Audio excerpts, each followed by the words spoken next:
ஆண்டவர் கூட சீசர்கள் 12 பேர் தான் இருந்தாங்கன்னு எண்ணிக்கையில் எழுதியாச்சு. எண்ணிக்கை இல்லாம இருந்தது ஸ்திரீகள். கையை தட்டுங்களேன்.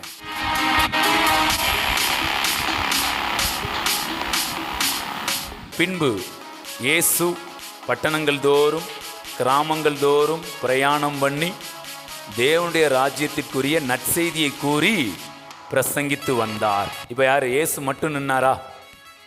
யாரெல்லாம் இருக்கா கூட? அடுத்து பாருங்க, 12 அவருடனே கூட இருந்தார்கள். ஹல்லேலூயா.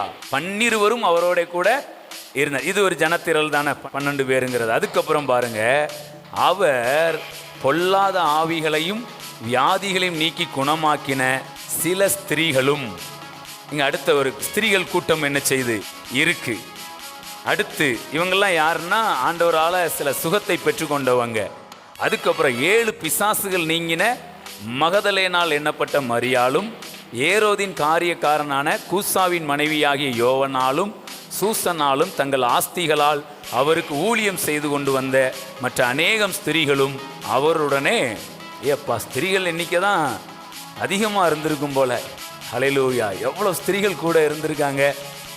ஆண்டவர் கூட சீசர்கள் 12 பேர் தான் இருந்தாங்கன்னு எண்ணிக்கையில் எழுதியாச்சு. ஆனால்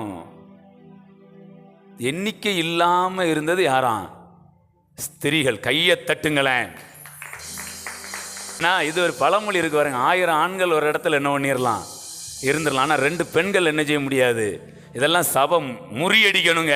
ஒரு ஆமேன் சொல்லுங்களேன். ஆமாம், நாங்கள் ஸ்திரீகள் எவ்வளோ பேர் இருந்தாலும் சரி, எத்தனை நாள் எங்கே இருந்தாலும் சரி, ஒரு பிரச்சனையும் இல்லாமல் பிரச்சனைக்கு பிரச்சனையை கொடுக்குறவங்களா இருப்போம். கையை தட்டுங்க, கையை தட்டுங்க. நாங்கள் பிரச்சனை பண்ணுறவங்களா இல்லை, பிரச்சனைக்கு பிரச்சனை பண்ணுறவங்களா.